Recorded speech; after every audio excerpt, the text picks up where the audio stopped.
Executive Director, please. Discussion relative to the proposed ordinance establishing Chapter 18.5.4 Code of Ordinances Community Safety Act, Section A, definitions, electronic data collection report, and investigatory activity. And number 2, a discussion relative to the proposed ordinance establishing Chapter 18.5.4 Code of Ordinances Community Safety Act, Section C, documentation, electronic data collection report, and video and audio recording. Thank you very much.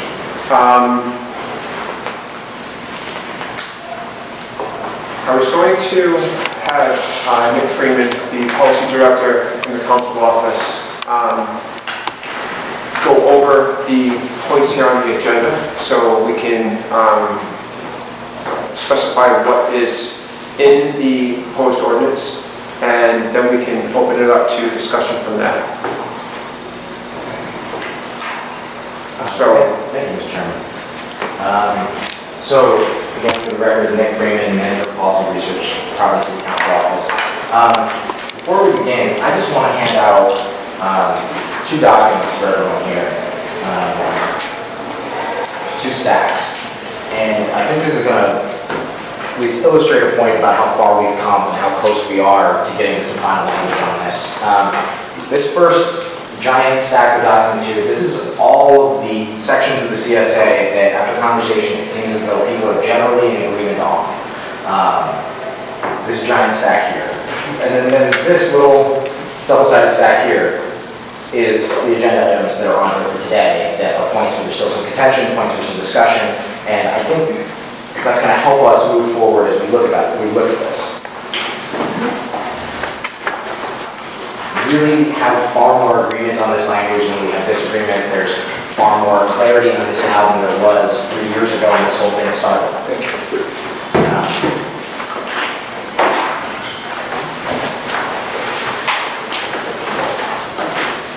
Yeah, can I ask a question? Yeah. So, we're operating from a place that these are the only items that are still in question as far as you know? There are more items besides what we're on here for today. Yeah. But for today, these are these things. And then that big packet is everything else that has been agreed upon. There are some things there that are going to come up in maybe a second meeting or third meeting that are not in there, but this one sheet in front of you is about the things that we already largely come to or the things just mentioned that. For tonight. Okay. Madam Clerk, if you can please notate these handouts as Exhibit number 1, Exhibit A and Exhibit B to the items on the agenda. So noted. I have to go make a few more copies of this one back. No, you have copies for that. Okay. Thanks. Make sure we're one of them. Mr. Chair, which one is A and which is B? Good question. So, A will be the larger packet, and B will be the smaller handout. Thank you. Thank you. So, And Madam Clerk, if you just notate that Sue McKenna from the council office is also here. So noted. Thank you. So if we start item 1 on the agenda for you, it's a few points underneath definitions. And the first thing you're going to see there is 3 electronic data collection report. The language as it reads right now, in the first section underneath that, or I think we need to have some discussion, is this little VI, so little Roman numeral 6 underneath electronic data collection report. As it reads right now, it says that the officer filling out a report, this electronic data collection report, will have to include whether the search was conducted pursuant to probable cause and reasonable suspicion, what the probable cause and reasonable suspicion prompting the search was, in the officer's own words. Now, the concern that was brought to us from the former police on this was that there's no reference in this to the computer-assisted dispatch system. There's no reference to the CAD system in this. And earlier versions of the CSA had amended this from, I think we call it standardized encounter form, to be an electronic data collection report. That was meant to be a reference to the idea that this is going to be used through CAD. And in the CCPRA, the state law, they specifically do mention CAD when they're talking about these types of reports. So after hearing that, that concern from the police, I was thinking maybe we could add something in here similar to what's in the CCPRA, where there it says, each search conducted by a law enforcement officer shall be documented in a computer-aided dispatch entry or other police-generated report. So if we could drop language like that somewhere in this section under electronic data collection report, I think that would alleviate that concern from the applicant. And I don't want to speak out of turn, sorry, Paul. No, that's correct. I mean, we're moving forward in technology. I can't see why we need to continue to digress into more paperwork. I have a question. And in the city department, sorry, I'm looking the wrong way. Okay, sorry about that. Out of all the city departments, is there a department, I understood that the Department of, I think, Waste Management maybe uses electronic around recycling. Is there a department that already uses electronic for recording? That's a good question. Device. I thought I heard something like that, I'm not sure. So, Nick, is this sort of technology and device being used or being called, is its use being called for with the state CCPRA? In the CCPRA, they specifically mentioned using the CAD system for these types of reports, and they're referring to traffic stops. Now, under the CSA, that would be extended to other types of stops as defined by the police department policies. But I think that we can utilize that same methodology that they're doing at the state level. I don't see why, if, for the state reports people are reading into CAD, why it can't be done for these reports as well. I think simply putting that in here would go a long way towards making sure the rank and file understand that this isn't requiring them to do an essay after every stop, but rather, the same way that they'd be reporting these types of data in other situations as well. And Councilwoman, if it helps, I know from firsthand experience, I've seen people in the medical profession use this sort of technology, and I've literally heard them talk into the microphone, and I don't understand what they're saying because of the medical terminology that they're using, and obviously they have enough confidence in the system to be able to speak in medical terms and still feel confident that what's coming into the report through the computer technology is accurately being portrayed. I think, just to clarify my question, Sergeant Bohm or Commander Hurdy, you might know the answer to this. It's true that somebody is transcribing on the other end, right? It's a person? No. Receiving or transcribing? Receiving. Receiving is communications dispatch. Right. And then they enter the data into the system? Well, not as a report, but if my understanding is correct, the officer puts himself out at the stop. The officer coming over the radio, that's automatically in the computer saying that officer is coming over the air with a message. The message is that they're at such a location, such a stop, so on and so forth. So the information they're giving to the dispatcher is in our CAD system. So if someone were to say, hey, I was stopped at 9 o'clock last night, who was the officer? They can very easily look it up by the timing and the CAD system and the officer's reason for the stop. It's all right there, as opposed to the officer now having to sit down at every stop and having to type out a report. Sure. And I know, I've seen some of those logs, assuming they're the same, I think they're the same thing. Either they'll give them out as discovery, for the discovery packet in internal affairs complaints, or sometimes discovery of criminal cases. And the info, it's just spit out as a computer printout, basically. It's as good as what the officer gives them. So like, for instance, you can track radio transmissions, try to match up the narrative, but it's a very nice, concrete, standardized printout. It's just the current, because the use right now isn't really standardized. Some stuff has lots of detail, some stuff is completely confusing and like a blank skeleton, because they're really, that's there, but it's just very, random, sort of how much info any individual officer puts in at any individual time. Okay. Thank you. So, Next. if I may, Please. Chairman, I was going to suggest that in 3, where it says electronic data collection report means, we could change that to read electronic data collection report means a report produced from the electronic documentation utilized. Electronic data collection report means a report produced from the electronic documentation utilizing computer-aided dispatch CAD of the following, and then leave the rest the same. I think that would address the concern that was raised from the fraternal reports. Okay. by the way, everyone, we're going to go through these items that Nick has on the agenda, and then we can come back and talk about everything. So don't feel that if Nick is moving on to another part of the proposed revisions, that you can't come back to talk about. Everything is on the table to talk about. So with that, are there any other questions now before Nick moves on? Okay, Nick. Okay, so is that a friendly amendment that people are willing to put in? Let me ask, so you propose adding that language up there, and then is the thinking that you would remove in the officer's own words in 6, or just that would help clarify what is intended? Well, I think that we should leave in the officer's own words in 6 there, because it'd still be the officer describing it. Okay. But I think that if we put that, the reason I suggest that 3 at the top rather than 6 below, Yep. just that way it was clear that the entire. For the whole. Yep.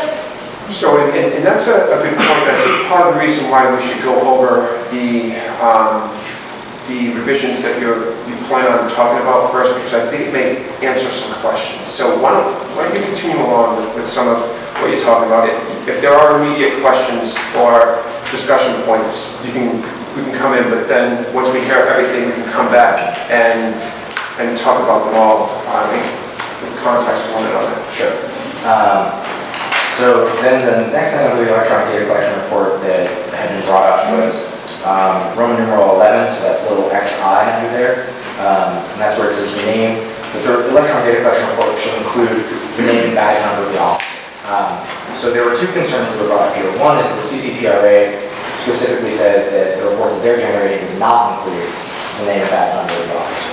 And so in order to keep consistency with those types of things and making it simpler for the officers as they're entering these things in through the CAT system, that was one concern. But the second concern that came up was about safety and privacy concerns for officers.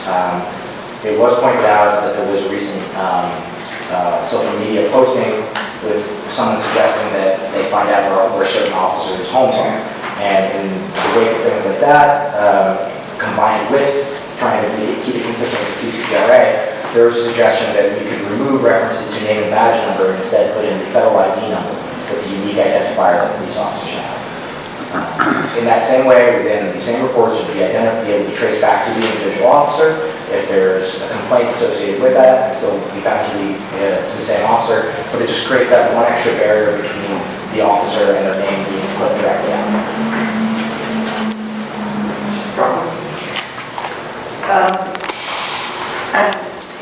I have real clear memories of conversations about this language with Chief Clements, and he kept, and as we were talking about various other parts, he kept saying, their name and badge number is on there, people should remember that. And our response was, when I'm scared, I don't remember that kind of information. So his intent was clearly that that information, it should be there and it should be available. And I'm wondering if we could just take off the name and just go by the badge number as opposed to this separate ID number, so that when I pick up the report, oh yeah, that was the number that I remember. But it removes the badge number from there. Hey, Mr. Jennifer, I think you misunderstood, and I'll tell you why, what the colonel may have said. Badge number, this badge number, I don't even know what it is. I don't know, I have to take it off to look at it. This is the number I'm pretty confident he was referencing. This, every single police officer in the city of Providence, this is their federal identification. Oh, okay. Colonel was I thought that was the badge number. It's confusing. Yeah, that badge number does not belong, it's not appropriate. I don't even know my badge number. Okay. So Okay. this is the number you see. That's the number You'll remember this before you remember this, which is my last name. Great. So this is, That's the this is number I a was very wanting to reasonable, if the union, because I wasn't at any of the previous meetings, if the union is making this request, this is a very reasonable request that it's the FID number. I just thought that was the badge number. And you know, so I think that's an example of, you know, sometimes there's, you know, the same vernacular, the same terminology that's used that is just understood differently. I certainly wouldn't know the difference. I didn't personally know that there was even a federal ID number that was associated with police officers. And so, Martha, I think I would share your sentiments in thinking that that would have been a badge number too. So, Major, thank you for explaining that. I think that clarifies a lot to me anyway. And just to tack on really quickly then, I thought there's a policy that officers have to, upon request, give out there. And I thought in my memory it was badge number. I went and looked it up today, and it says federal ID number. So that fits, and that makes total sense. So, moving on down the page, under the definition of investigatory activity, as it reads right now, it means any traffic stop, pedestrian stop, interview, interrogation, detention, frisk, pat-down, or any search of any person or property. And in various discussions that came up, there was a question of whether this was intended to include Terry stops, Terry frisks, Terry pat-downs, and you know, the Terry versus Ohio case, I will defer to the attorneys in the room to explain that before I try to. But I think that's a good discussion point for this group. I mean, what types of frisk and pat-downs do we want this to include? Should it be all of them? Should some not be subject to this? So that was the item for discussion there. Madam Solicitor? Can you remind me where investigatory activity appears in this ordinance, other than, I'm looking at the prohibition on racial and other forms of discriminatory profiling B. I mean, the answer to that question, I think, starts with where does this term appear, and I don't recall off the top of my head. I think it's used. It's used at, the reference number there is number 4, it's the top of page 2. Right. No, but where then, Do you define recall, here. Shannon? You know, and actually, I told myself I was going to look for it today, and I didn't. I want to say I'll start from the back. If it's in the interpreting section, the language access section. It's in interpreting. Is it interpreting? It's in the beginning. It is in the beginning. It is, okay. I mean, I don't personally have an opinion right at this particular moment. I'm happy to look at it more. It strikes me as more of a question of policy than law. That said, I didn't read this definition as encompassing a Terry pat or a frisk. It seems pretty broad to me, and I assumed that was intentionally so. Yeah, I don't think legally. Sure. I don't think legally you could, I think it'd be very difficult to not include it because the person is detained. They're not free to leave when they're being questioned under a Terry stop with reasonable suspicion. And if, you know, assuming that it's done correctly and there's reasonable suspicion that the person may be armed and dangerous, which is really the only legal justification for doing the Terry pat down. I mean, again, the person doesn't have a choice about whether or not that can happen. So I don't see, I mean, you're investigating to see if the person has a weapon. So I think it would be hard to say it's not investigatory activity. I mean, in the field, does that play out that way? You're trying to find out something. Well, and if I may, Sorry. so with the Terry pat, that's one of the questions that we had with this, because with the Terry pat, although, yes, officers can search, obviously, for if they believe that they have a weapon, but Terry pat down is not like a field search. So if I'm walking down an alleyway and someone comes out from behind the dumpster and standing there and says, oh, what is it you're doing? I can pat them very quickly around the waistband just to make sure they don't have anything easily accessible to their hands. It's not like I'm not throwing them up against the wall, but a Terry pat itself is reaching for the waistband or in any area that they can immediately get to. So that is considered a Terry versus Ohio Terry pat, but it's not considered a field search as up against the wall and searching you from ankle to the top of your neck. And sometimes it may just very well be, you know, something very quick, and all of a sudden the guy turns around and says, well, I just came out of the restaurant, the door was right over there behind the thing, this, that, and the other. So it's one of those borderline field search, and actually I can search for my safety as opposed to whether or not I believe you have a weapon on you. But, Makes well, sense? I mean, the court says you have to believe that they have a weapon in order to do that. And so when they jumped out, there must have been something that made you think that, which in Rhode Island, the Supreme Court, is not much. But like, for instance, the Supreme Court, I think the case is Taveras, that said as part of a Terry stop with nothing more than reasonable suspicion, they made a woman unzip her jacket and hold it open, for instance, and get patted down, which it wouldn't be what you're describing, but that still fits under Terry stop. So if we exempt Terry stop, and you know, it covers, under Rhode Island law, it covers a real broad range, that very light, quick to something more. Okay.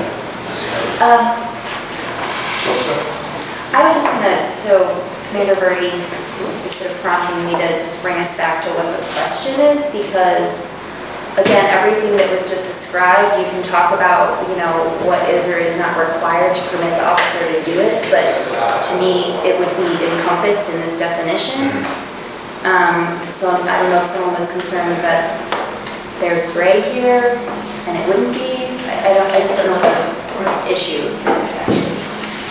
I think the question was, does it, as it currently reads, does that include Terry stops? And then I guess the sort of secondary question is, did we intend, or do we think that it should include Terry stops is the secondary question? Right.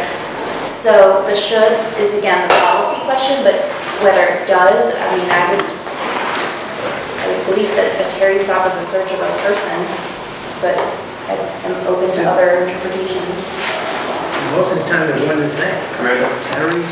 Terry frisk, a Terry stop, and pat down, more often than not, is the same. So if you want to, if what you're looking for is to include the words Terry frisk or Terry pat down, both are included in this language. Would it provide clarity to say in there, frisk, pat down, Terry frisk, Terry pat down, or would that just gum us up? I'm just not, I'm looking for the reference, and I feel like this is an example where over time it was taken out, because the only place I see it is in the collaboration with law enforcement now. Which is page 9. I'm doing a find on the page maker And then- version, and you can't find it. Right, and then the prohibition on racial and discriminatory, but like, what we're talking about is like not super relevant to those two pieces. Right, so page 9, section 8, in the first, you see it there?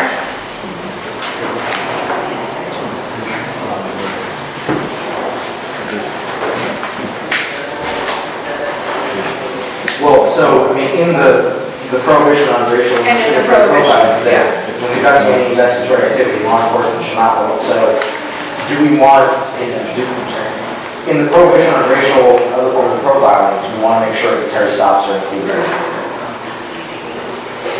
I don't think it's necessary, but I also don't think it's harmful to put it in if that would provide people with comfort or clarity. To put it in that it is included, or is it not? To explicitly provide that Terry stops, risks, what have yous are included. Are. I mean, I'm of the opinion that this already includes those encounters, but, so I don't think it's necessary, but I also don't think it's harmful to put it in. So it's really... Let's leave that as a question as we move on to the other points, and we can come back to that, okay? Okay. So, as we move down to the second point here, under C, documentation, one, electronic data collection report. This is going to sound very familiar from the first one we talked about. In there, it again makes reference to including the officer's name and badge number. So, similar to what we talked about before, removing that and putting instead federal ID number was the suggestion. And then if we continue moving down, this one is extremely minor. Under 2, video and audio recording, one of them all I, it's a little I there. Throughout this entire document, we refer to written policies of the police department, and then in this one place it says certain procedures. For the sake of consistency, we want to strike procedures and make it say policies. Continue going down 2 underneath that. This is on the back of the page, I think.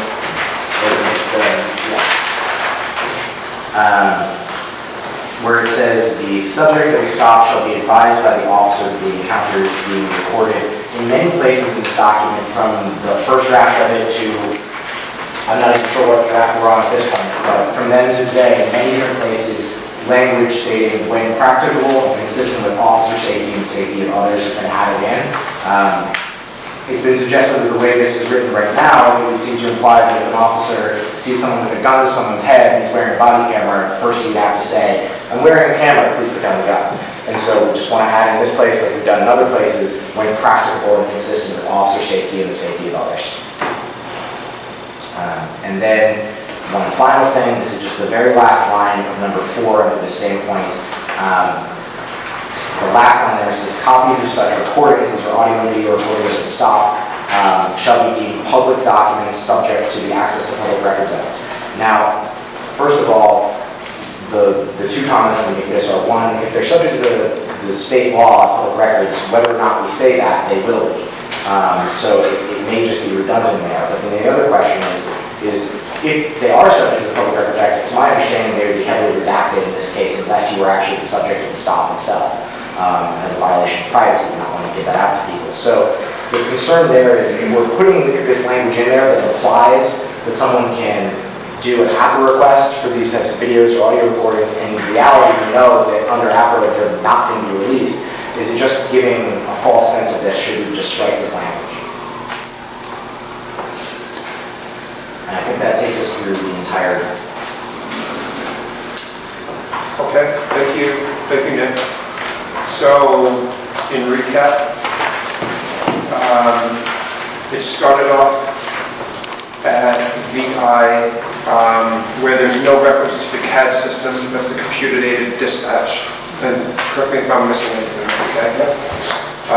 Item 2 was that using, instead of what's being coined here as the name and badge number of the officer, that instead of using the federal ID number. Item 3 was whether, Terry stops and frisks and Terry pat-downs, if that's included in this definition. Is that right?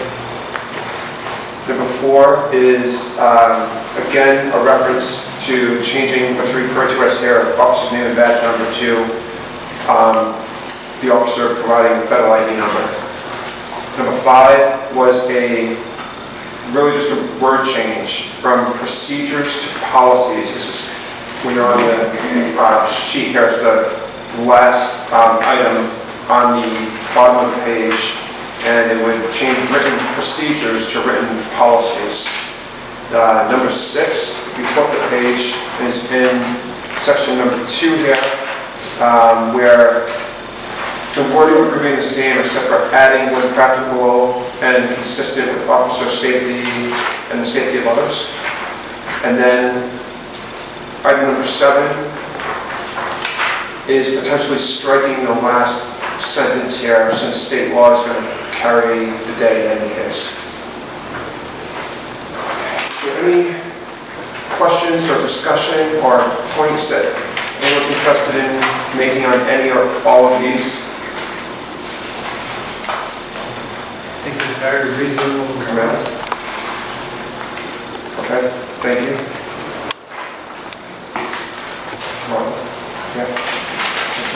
I have a question, and it might just be, I can't like grasp it.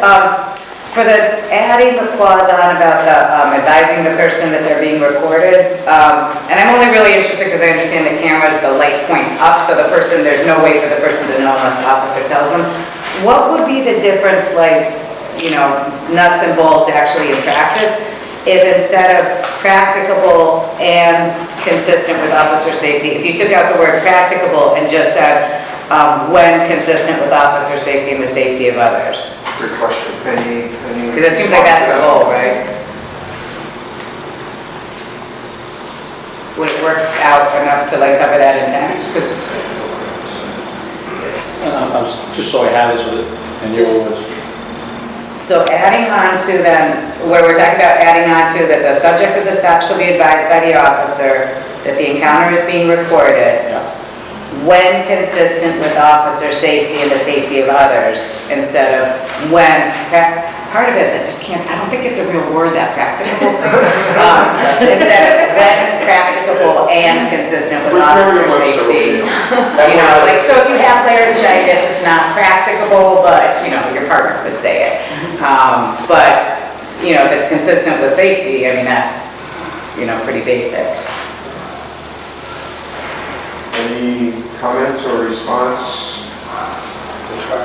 Nick? I just, throughout the document, we use the same phrase, when practicable, consistent with officer safety, so that's where the suggestion came from in here. In terms of, nuts and bolts of whether having practical in there or not matters, I'm not really sure, what taking practical out does, or rather, versus leaving it in. I prefer to solicitor. And I think I would defer to Commander Verdi or Sergeant Bohm, because my recollection is that I might have proposed that language to make it consistent with what is currently in, maybe state law, but also I believe what's in the department's body camera policy for the pilot program. So I sort of wanted to make sure that this reflected what was in that to a certain extent, but I would really defer to you to what the impact would be of removing that word. I don't, as far as the training aspect of it goes, I don't see, as long as we understand that if the office is not going to be safe in doing this, and that's where the word feasible came in, because that's what they use in Rhode Island state law and federal law for the use of deadly force, and they use that word consistently as feasible, so that's what we were using. As long as we're under both sides are under the understanding for the officer of the community safety, that that's the only time we have to advise them, or not advise them, and we'll do it. Yeah, I like feasible, practicable, because it is, I don't have a policy with me, but it's throughout, and I think the other clear policies, that's included. I'm just not in a position to speak on behalf of the Colonel or Commissioner that seem very comfortable with removing practical.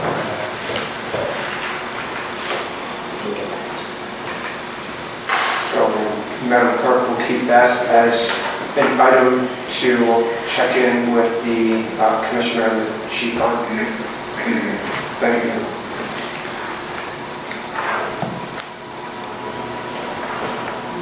Any other comments on that point?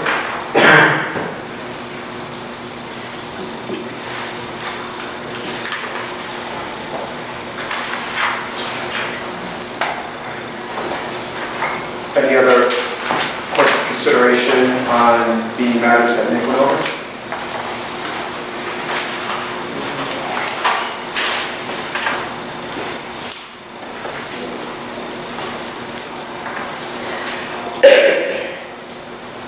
So, if there's no other discussion on those points, I'd like to go back to the very first one and say, so if we make that change, adding the reference to pad that I've offered before, would that be a friendly amendment that we could make tonight? I apologize, I did have one thought on this, which is just that I like to see things drafted in a way that we don't end up having to amend it unnecessarily. And so I'm just thinking about whether or not it makes sense to have, instead of putting in the words computer-aided dispatch, if it makes sense to reference state law, so that if for whatever reason state law changes, the ordinance. So that's just a thought, and I don't even have the state law reference that we would want for that, but I don't know, I'm just sort of assuming that technology might be changing. No, that's good. That's a very good point. There might come a time when the words computer-aided dispatch means nothing. Hopefully not anytime soon. Yeah. Any points of consideration on that? Nick? All I would say is that the way the CCPRA currently is written, it says through computer-aided dispatch entry or other police-generated report, we could put that type of thing. We could say computer-aided dispatch or other electronically provided, I don't know. We can play with that language. And Okay. Is there any other points of consideration on that? Yeah, so Madam Solicitor and Nick, perhaps it is a good idea to point to the state law for the very reasons that you articulated, that if there are any changes or when they may occur, that we remain in compliance with that. So I think that's a good suggestion. Okay. So we could say, in accordance, in accordance with Rhode Island General Laws 31-21.2-5. So is that the That's the CCPRA? CCPRA. So it is, okay. Sorry. No, it's okay. In accordance with that, such stops are a report produced from electronic documentation utilizing computer dispatch or other police generated reports in accordance with the citation for CCPRA. Does that make sense? Does that make sense? Yeah, I think so. Does that make sense, everyone? Okay. Okay.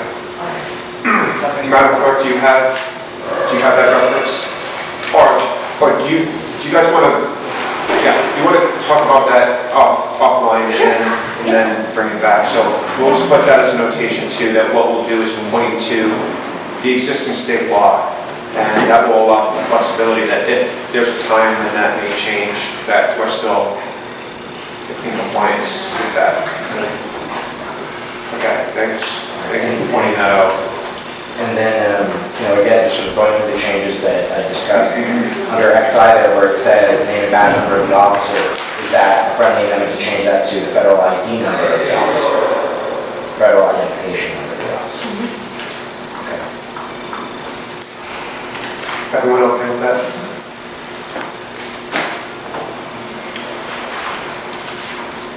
And then under investigatory activity, I mean, it sounded to me like from the discussion that we had there that it seems like the current definition does already cover Terry frisks and pat downs, but would it be a friendly amendment to in there just add a reference to, after where it says frisk and pat down, but Terry frisk, Terry pat down?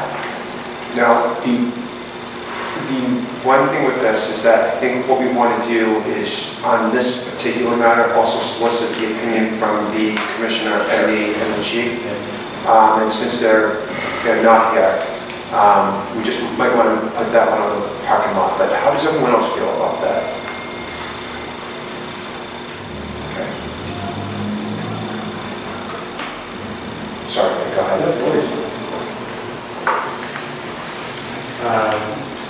And so then moving down to C, documentation, 1, electronic data collection report, IV, again where it says there the officer's name and badge number, the suggestion is to change that to the officer's federal identification number, just as we did above. Is that a friendly amendment we can make? Yes.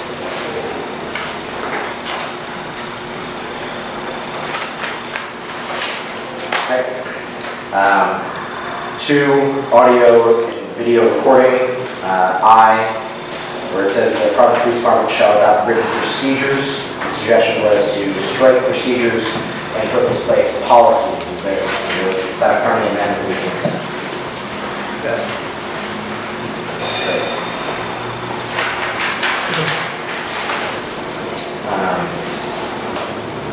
And then 2, underneath that same point where it says the subject of stop shall be advised by the officer that the encounter is being recorded. Do we want to make that amendment now, or are we going to go back and look into the practical part?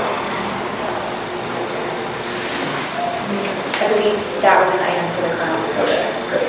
So then we can circle back with them, and you and I can figure out what it's to.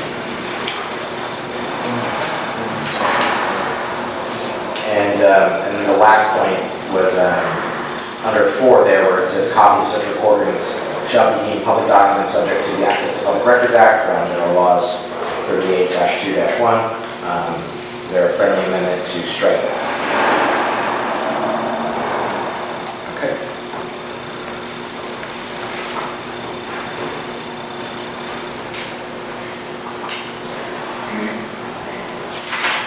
Okay. still have some things to revisit at the next meeting or the meeting after that, but thank you everyone for helping us work through at least this part of the community safety. Speaking of the next one, the next meeting is scheduled for Wednesday, Madam Clerk, at 5:30.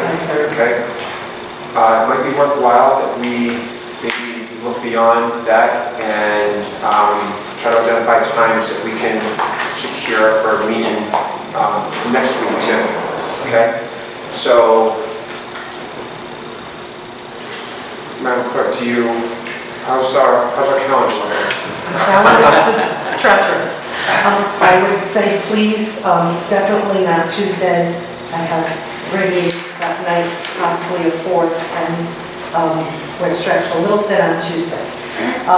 Monday, Wednesday, Thursday is finance at 6. However, if you wanted to meet at 5 or 5:30 prior to that, I think the only person really that has a conflict would be Councilman Hassett, who is a member of finance. But How about next Monday, the 22nd at 5:30? For everyone? As long as you can write me a note that I'll be missing staff meeting 2 weeks. Oh, no, that's right. So we Okay. Can we get a resolution to get Sean out of staff meetings? 6 months. We can keep it up if we need to. So. I think we got. so we're saying Monday at 5:30? Yeah, next Monday also at 5:30. Okay. Okay. Thank you all for your time. Thank you all for your time. So with that, I'll entertain a motion to adjourn. Motion made by Madam Solicitor. Any seconds? Second. Multiple seconds. Any discussion? All in favor? Opposed?